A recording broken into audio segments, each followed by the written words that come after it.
School is for learning. But ironically, one of the things that people don't really learn to do well in school was to learn. We are taught rote memorization and told to absorb it for arbitrary tests without being taught how to effectively absorb the material. And it seems as the methods we were actually taught in school aren't all that effective. In a meta-analysis, a study analyzing other studies published several years ago, 10 of the most popular learning techniques were studied and their effectiveness were ranked. The methods listed here are the result of this study. In this video they are sorted from little to very effective. So watch the video to the end to get to know the best methods. Let's start with the first method. Imagery use for text learning. This method is different from keyword mnemonics as this method forms a mental image of a whole sentence concept, instead of a single keyword. The authors stated that developing images can enhance mental organization or integration of information in the text, and idiosyncratic images of particular reference in the text could enhance learning as well. Moreover, using one's prior knowledge to generate a coherent representation of a narrative may enhance general understanding of the text. If so, the influence of imagery use may be robust across criterion tasks that tap memory and comprehension. However, the research suggests that the method is rather limited in nature. This method, like the keyword mnemonics method above, does require some training to do effectively. Studies of imagery use has only been limited to text that are rather easy to imagine, and not abstract concepts, such as topics that are more mathematical and scientific in nature. But even studies with image-friendly reading shows that the results are a mixed bag. Some studies show students benefited, while others did not. Though there is evidence of benefit when imagery is used for just one sentence, a study of this method using long text found that imagery use in text learning had no noticeable benefit on high school students. Overall, imagery use for text learning receives a low utility score because of its variability in result, and the fact that it only works for short image-friendly text. Additionally, a large amount of training is required to use the method. Imagery of text material tips. To make the most of imagery, make sure that the images are extremely memorable. It can help to draw out the concept on paper and then visually taking a picture with your head. Keyword mnemonics. This ranked surprisingly low in the meta-study, but I imagine the reason it is low is because it does require some training and can only be applied to specific types of tasks that require memorization. For instance, it may not help as much when you are attempting to use this method to solving a linear algebra problem. The idea of a mnemonic device is to develop mental images and associations with a word or term. The study's authors acknowledge that there is a tremendous amount of evidence that shows mental imagery as a powerful form of learning, positing that mental imagery is great for things such as 1. Learning new foreign vocabulary, 2. Medical terminology, 3. Definition of words, 4. Minerals and their attributes, 5. Scientific definitions. However, the authors found that the method was lacking when it came less concrete ideas, words. The limited applicability of the method is the main reason for its low utility. Tips for mnemonics. Don't let the low utility grade fool you. Keyword mnemonics is a very valuable learning tool for memorizing many ideas, words. In order to create more durable knowledge, the mental imagery needs to be more memorable, and needs to be revisited a few times in spaced intervals. It may also be a good idea to use a memory palace to store your imagery. For more information about using memory palaces, check out Josh Foer's fascinating book Moonwalking with Einstein. Rereading. Rereading is another popular technique used by students. Rereading has always been one of my least favorite methods of study just because I feel like I don't get much out of it for the time I put into rereading. Turns out, there is a scientific basis for my loathe of rereading. Theoretically, rereading improves learning because it increases the total amount of information encoded, regardless of the kind or level of information contained within the text. However, when rereading was compared to other methods of learning, rereading did not fare well. Although rereading requires no training, the amount of time spent reading does not give a favorable return on investment. The meta-study showed that there is in fact a diminishing return on investment after the first rereading as students gain very little after the first rereading. Tips for rereading. If you are going to reread, doing so by leaving a little bit of time, but not too much, between the initial reading and the rereading. In a study by Verkooijen, Rikers, and Ozsoy in 2008, learners did best when they let 4 days pass between the initial rereading and the rereading. In between those 4 days, you can move on with the next topic, and reread after 4 days. So with this method, you are reading new material as well as rereading old material every day. Summarization. Summarization is pretty self-explanatory. It is the process of summarizing a section of chapter you are trying to learn. In theory, this method should work because it involves extracting the gist and higher-level meaning of learned text, which is important to understanding concepts. Results from multiple studies seem to indicate that summarization helps with performance on generative measures, e.g. free recall or essays, but do not help when it comes to multiple choice questions or other questions that do not require the student to produce information. Thus, summarization is better suited for tests that involved in the production of information rather than tests that rely on recognition of concepts. Although some studies have shown promise in summarization, others failed to find benefit. Consider the study in 1986 by Wang, Perry, and Sawatsky.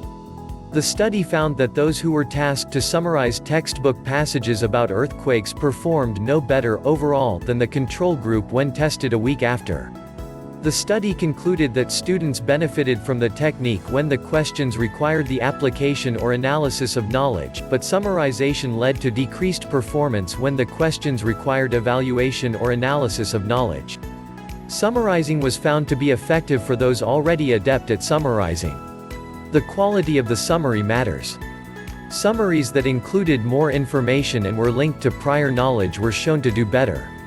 Summarization is ranked low in this meta-analysis because the effectiveness of summarizing was not general. The nature of the material and the test matters quite a bit when it comes to how effective summarization is. The quality of the summary had a huge effect on the effectiveness of the summarization, from no effect to highly effective. Summarizing was found to be more beneficial than rereading, highlighting, and underlining. Tips for summarization. If you are summarizing, it is important to get the core concepts and the overall concepts correct as it is the basis of your knowledge. Additionally, summarize using shorthand notations that you develop as it will allow you to summarize more of the material. Also, combine summarization with practice testing will allow you to really get down the material, without having a false sense of competence. Highlighting, underlining, and marking materials. Highlighting is one of the most popular methods for students in college. Although an extremely popular method of learning, highlighting ranked rather low on this study's utility scale. This technique is popular because it is very easy to implement and require very little training. Most studies analyzed in the meta-analysis showed no noticeable improvement in test scores by highlighting over simply reading the information. Although highlighting, underlining, and marking materials is often paired with other methodologies of learning, the study evaluated highlighting on its own merit. Thus, the reason that highlighting does score a higher utility score on this meta-analysis is because its effectiveness and applicability is limited to certain information and tasks. Tips for highlighting. Although highlighting alone has shown to be no more effective than simply reading the material, the combination of highlighting with other methods in the study will prove to be effective in retaining information for testing.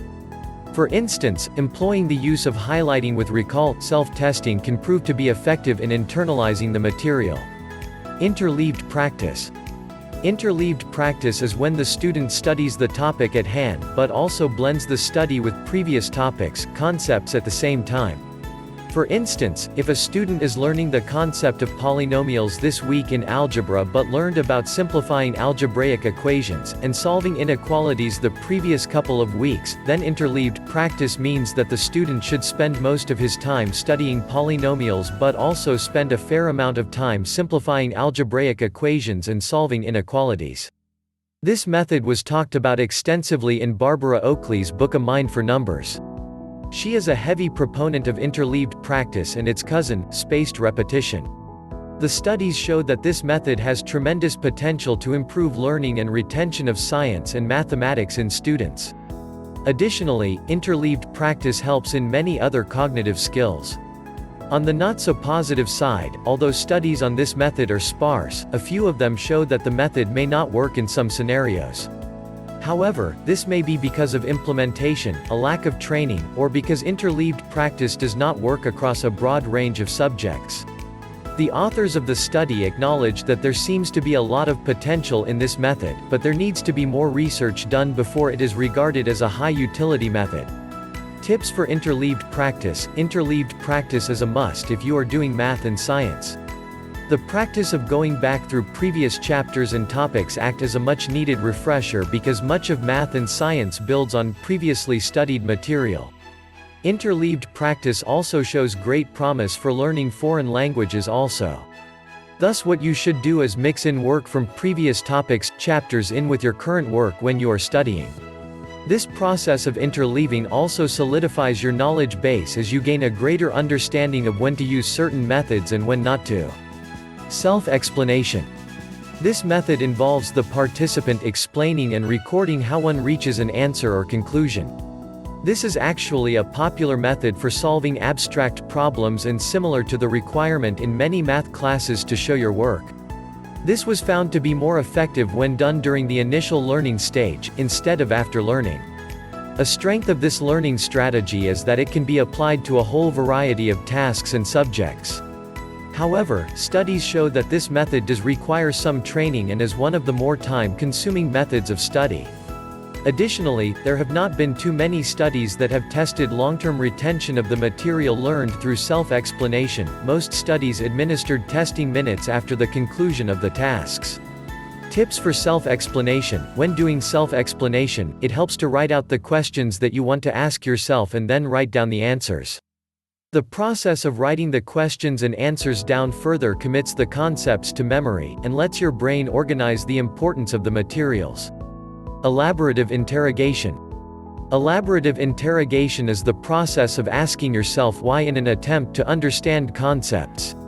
For instance, if you are learning about E equals mc squared, a starting question you might ask yourself is, why does E equal mc squared? This method is extremely simple to use and require no training, however it does require some familiarity with the topic and related topics to be effective. This method is particularly efficient with time, as one study on self-paced learning showed that elaborative interrogation took 32 minutes reading plus elaborative interrogation, compared to 28 minutes for the reading-only group. This is particularly good news as reading is generally monotonous, thus elaborative interrogation done during reading can enhance learning by taking away the monotony. However, the thing is that elaborative interrogation is rather limited in its application. Its application is limited to answering factual statements, such as the E equals mc squared statement above. When learning about a complex chain of relationships, such as digestive system. Tips for elaborative interrogation. Elaborative interrogation can be very effective when done frequently. So as you are reading, be sure to check your understanding of the material by asking yourself questions every couple of paragraphs or so. Research suggests that the gains from this technique are diluted when elaborative interrogation is employed once every 1 to 2 pages. To make further use of this technique, use a notebook to write down the questions you are asking as well as the answers as you are reading along. This practice of writing down your questions, answers further commits the material to memory. Distributed practice. Distributed practice is the method of dividing your studies over time intervals rather than doing it in one large chunk. This is why cramming for tests does not work. Studies have repeatedly shown that distributed practice is better for material retention and absorption. The reason distributed practice works is because it gives the brain time to absorb the information by switching back and forth between focused and diffused mode of thinking. The evidence is pretty clear that spacing your studies is important to remembering what you learn. A study in 1979 showed that students who distributed 6 study sessions with an interval of 30 days between each session did the best when a test was administered 30 days after the 6th session. The students who distributed their 6 sessions with 1 day between each session did slightly worse on the final test, also given 30 days after their 6th session, but did better than the first group in all the tests given prior to the final test. And the people who did not allow a day to lapse before restudying fared the worst. They did dramatically worse on the final test than the first 2 group. Tips for distributed practice. Although it would be nice to let 30 days sit between each study session, you are not given such luxury in an academic environment. Most classes span 3 to 4 months in length and have between 2 to 4 big tests during that time, along with weekly quizzes and homework. Thus, the best thing to do with a test for school is to use the 24-hour spacing interval to restudy your material. Within the first several days of learning, you should space out your learning between every 24 hours. After the first 4 review sessions, with 24 hours between each review, your review sessions can be further spaced out and less detailed. In fact, letting a month go by after the first 4 review sessions is completely fine. Combine distributed practice and practice testing and your test scores should skyrocket. For the overwhelming majority of your academic endeavors, distributed practice combined with practice testing is enough to ace your exams and learn the material. Practice testing. This should come as no surprise. Practice testing has been lauded by learning experts as one of the best ways to retain information. Practice testing has over 100 years of research to back up its effectiveness. Simply put, it works. Practice testing doesn't need to actually be an actual test and in a testing environment. In actuality, you can test yourself anytime, anywhere, and with anything. You can test yourself in your head by asking yourself questions and answering them. You can also test yourself by using flashcards. You can test yourself by doing practice problems without the aid of notes or textbook material. And yes, you can test yourself by setting yourself up in a testing environment.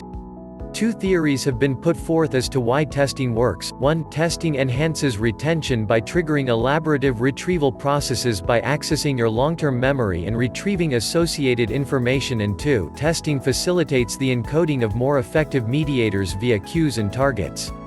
Additionally, recent evidence suggests that practice testing also improves the ability of students to mentally organize their knowledge, and thereby increasing the speed and efficiency of the information retrieval process. Practice testing is highly effective because it is reasonable with time demand, doesn't take a whole lot to learn how to do, and works for all types of tasks and subjects. Tips for practice testing. Studies show that immediate retesting without time between tests does very little good in increasing learning. Rather, practice testing should be done when enough time has elapsed between practice tests. Thank you for watching this video. It would be nice if you subscribe this channel. Check out our other videos on our channel, top 5s of all.